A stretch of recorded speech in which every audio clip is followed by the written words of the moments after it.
প্রভুর মনটা দুঃখে ভরে উঠেছে, ব্যথায় ভরে উঠেছে, অস্থির হয়ে উঠেছে প্রভু আমার। সে আমার এই প্রিয় শিষ্য, এটা ছেড়ে তো আমাকে চলে যেতেই হবে। কিন্তু আমি যে এই দুঃখের কথা, এই কষ্টের কথা কেমন করে আমি এই শিষ্যদের বলবো? না না, আমাকে যে বলতেই হবে। তাই প্রভু সেই শিষ্যদের বলছে, তোমরা শোনো, তোমরা তো এখানে মোট 12 জনই আছো।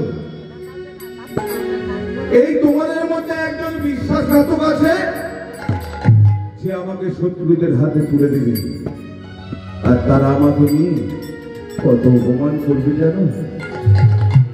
কত কিল চড় ঘুষি মারবে, লাঠি মারবে, কাঁটার মুকুট মাথায় পরিয়ে দেবে, কত সাবুকের হাড়ি মারবে আমাকে।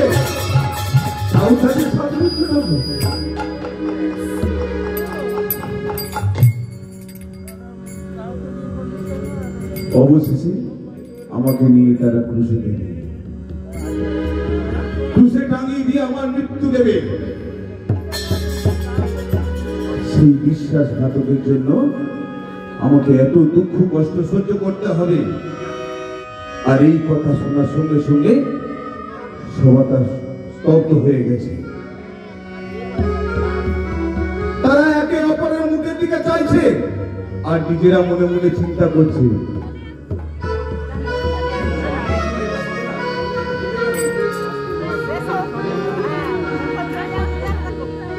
যে আমি কি সেই বিশ্বাসঘাতক? আমি কি সেই বিশ্বাসঘাতকতা করেছি আমার প্রভুর সঙ্গে?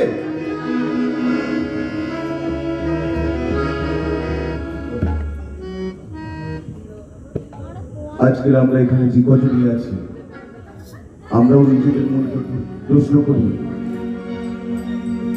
জুদাস সেই একা, সে একবার বিশ্বাসঘাতকতা করেছিল, আর আমরা প্রতিনিয়ত চলাই, কথায়, বার্তায়, কাজ কর্মে প্রত্যেক সময় আমরা যিশুর সঙ্গে বিশ্বাসঘাতকতা করে আসছি, তাই না?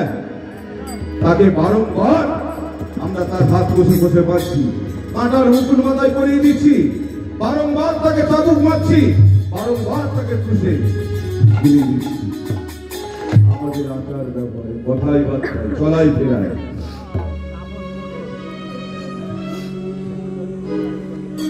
শিষ্যরা তো বুঝতে পারছে না কে সেই বিশ্বাসঘাতক। আর এই যখন প্রভুর কাছেই বসেছিল, হঠাৎ ভিতরের দিকে চোখ করেছে, আর ভিতরে ইশারা করে বলছে, যখন তুমি প্রভুকে জিজ্ঞাসা করো যে কে সেই বিশ্বাসঘাতক।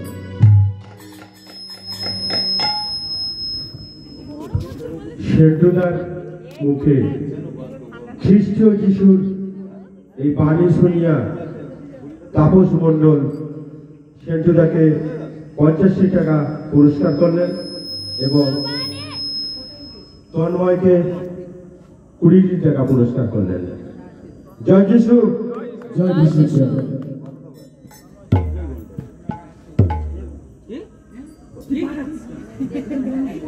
बोल बोल रे बाबा।